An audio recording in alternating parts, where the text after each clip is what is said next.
Baby, I'm the gamble of your life. Why you always gotta think twice? We could go at it all night. Till the morning till you can't even go no more. Aaron Jones joining us now, Packers running back. You ever scotch with Aaron Rodgers? Yeah. I have not. I'm not much of a Scotch drinker. I'm not much of a drinker, so. Not much of a drinker at all. Zadarius told us yesterday, Zadarius Smith said that Aaron Rodgers' motto is the team that drinks together wins together. I mean, that's a great motto to have. I mean, that means we're getting close together. That means we're hanging out outside the facility. Doesn't always have to be drinking, Mike. Can do other things too, just letting you know. I was on some close teams that did more than, drinking. I don't know what like you're talking alcohol. about. I'm talking about daddy cigars that I like every now and then. Sometimes they smoke together too, and it's a good team. We've heard from so many Packers, Rodgers, teammates, everything like that. Talk about like what a fun year was, what a fun team was it. Why? What was it about it? Oh yeah, I mean, it was like a brotherhood. It felt like we were in college. Like, you get your group of guys and you're hanging out. You guys all like groups of guys. You guys go do different things together. Whether go be a movie, bowling, just different things, and Monday night games at people's houses. Just different things we weren't doing before. Yeah. Okay. And just doing those things together, and it brings you closer. Why are you guys doing this year? Like what brought it all together? I'd say our leaders. Yeah. I think that's really where it started. They made a certain effort to pick that up, and then you just start seeing other guys do it and other guys do it. And like before, we never had us as running backs. We never had a running back dinner. Right. And I see those leaders start to do it and bring us together. Then I'm like, hey, let's have a running back dinner. So different things like that. I just want to hear, like, when you say leaders, who are you talking about? Give me some names. Like, who's the first? A-Rod, yeah. Zadarius, Mercedes Lewis, Preston. Okay. So they set the tone in the locker room, and then it kind of went from there. Yes, sir. And those are names that Aaron Rodgers rattled off after the loss to the 49ers, that those are the guys that Brian Gutekunst, the GM, brought in who have that leadership mentality. And then Coach LaFleur empowered guys to lead and let them do their thing. How impressed were you by this young guy? And none of us were sure what kind of a coach he was going to be, but it looks like he did a pretty good job getting you guys on the same page. Definitely. I was very impressed. I mean, from day one, he came in and showed us what the offense was going to be, and we're all kind of like, whoa, this is a lot. And then as you go through the year and you're kind of like, oh, we're doing exactly what he said we're going to be doing. And he brings a lot of energy every day, and it's contagious. Everybody wants to be around him, and he makes it a fun atmosphere to come to work. You have you ready to play, right? But we talked to Zadarius yesterday. For whatever reason, you guys weren't ready to play in the state of California this year. Like, what's your assessment of that? Like, what about the trip, or what is it? I mean, I don't have any excuses. I mean, you just got to be ready to play ball. I mean, yeah. The trip's a trip. I mean, teams have to make trips every week, so I don't use that as an excuse. I mean, I was ready to play ball. I'm always ready to play ball. So, did you sense that some of your teammates weren't ready? Because Zadarius admitted he wasn't ready for that game. He wasn't ready to play, and other guys weren't ready either.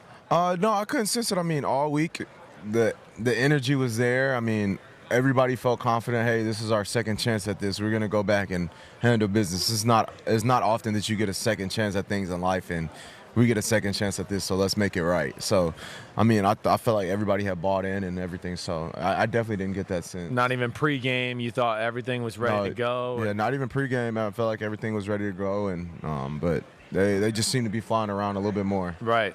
So let's break that down. I mean, you're one of those guys that played both teams this year. Like, tell us, things, or the goods and the bads. Give us the scouting report. So I mean, San Francisco, they got that front four. They pin their ears back, pressure. They get after it.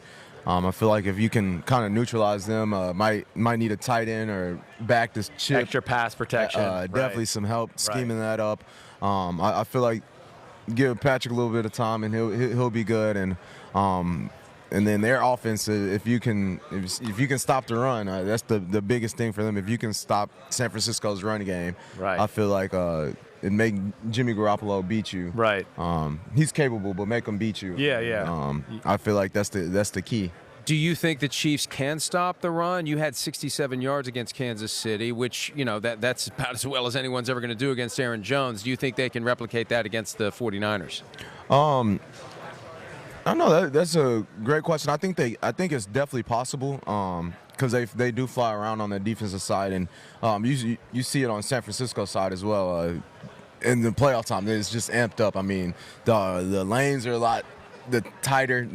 They close in a hurry. Yeah, they close in a hurry. I mean, things that in the regular season that you might take to the house is closing so much quicker, and those guys are flying around. So I mean, I'm just looking for a great game. Is that the biggest difference, though? I mean, we know the Niners defense is the better of the two defenses. Kansas City's no slouch, but is it just like the team speed where you look at it as being like the difference that separates the 49ers from Kansas City's D? Yeah, I think as a team defense, 49ers are a little bit faster. Yeah.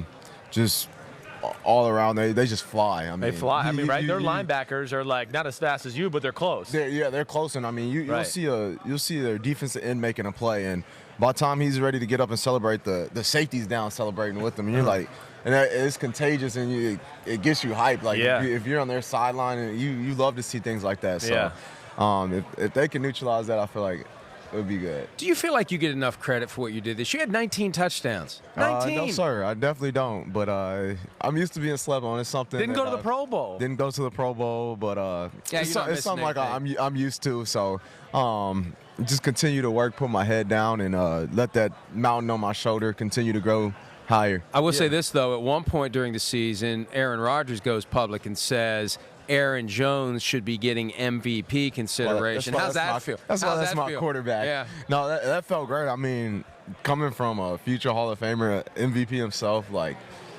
and he feels that I should be in that conversation. I'm not getting talked enough about, and he takes it upon himself to do that, and that's just another part of why he's such a great leader. Yeah, right. I mean, okay, like, what's your? And I know you're not the GM of the football team, but hey, it's the off season. We're getting here. Like, any specific thing you want to see about the Packers improve? Like, I've been beating the drum. Like, I want another, like, top-end receiver. And that's no disrespect to guys out there, but I think it takes pressure off you, LaFleur, who wants to run the ball, and, of course, helps Rodgers and Devontae Adams in that connection. I definitely agree. I mean, you put somebody on the field like that, they can't look at me or Tay. And they can't double or extra guys in the box. It brings a different element to the game as well. Right. And I think Tyler Ervin, who came in, kind of helped us with that, bringing a different element, speed. Right, a little speed and explosive. Yeah. So I feel like when he came in, that helped us a lot. Right, so. Yeah. So you look at the Niners and go, look at the speed they got on that side of the ball, and you don't know who the hell is going to get it. Debo, Emmanuel, Kittle, running backs. All around. I mean, even the fullback. They have weapons, and they can all fly, they can all move, and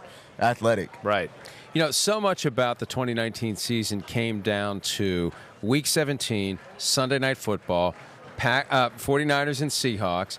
And, I mean, if Jacob Hollister gets a couple more inches, if they throw pass interference when they should have thrown pass interference a couple plays earlier, you guys are the 1 seed. The road to the Super Bowl is going through Green Bay, and you're not here today. If they don't get that penalty. Or they don't get that I mean, there should have been pass interference in the end zone. I mean, there's so. You're not crazy. here. Right. You're not here. Aaron Rodgers' picture's up on that wall, and you guys are getting ready to play in a game. I mean, to see a whole season, to see how much rides on that one moment, how frustrating was it for you guys to have Seattle not win that game?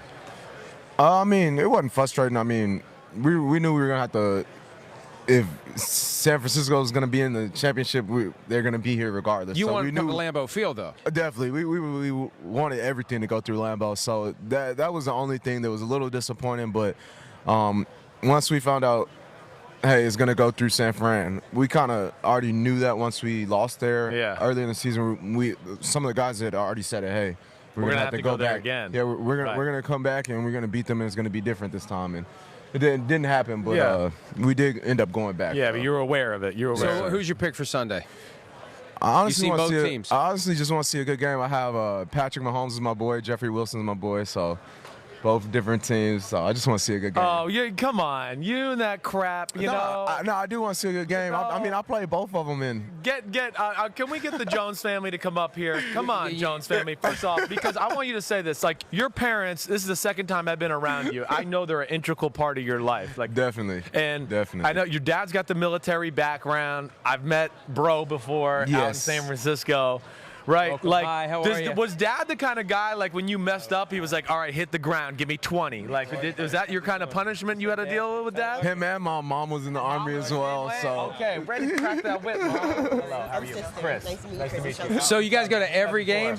Dad. Yes. Preseason, regular season, every game? Yes. Wow.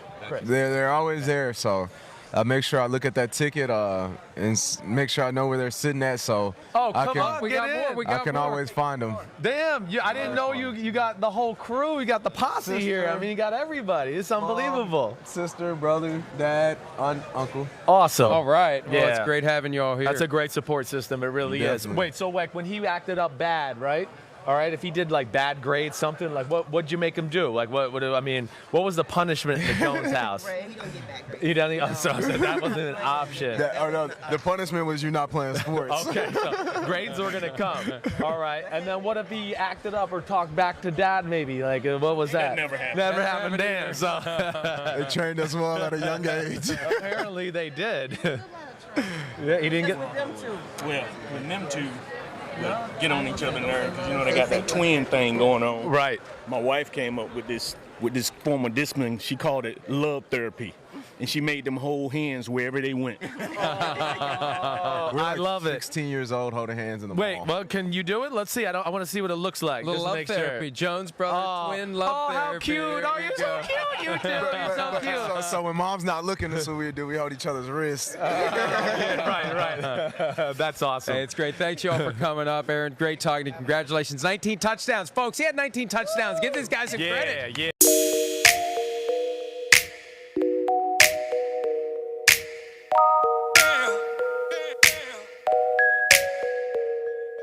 Baby, I'm the gamble of your life. Why you always gotta think twice? We could go at it all night till the morning till you can't even go no more. You like it, don't even deny it.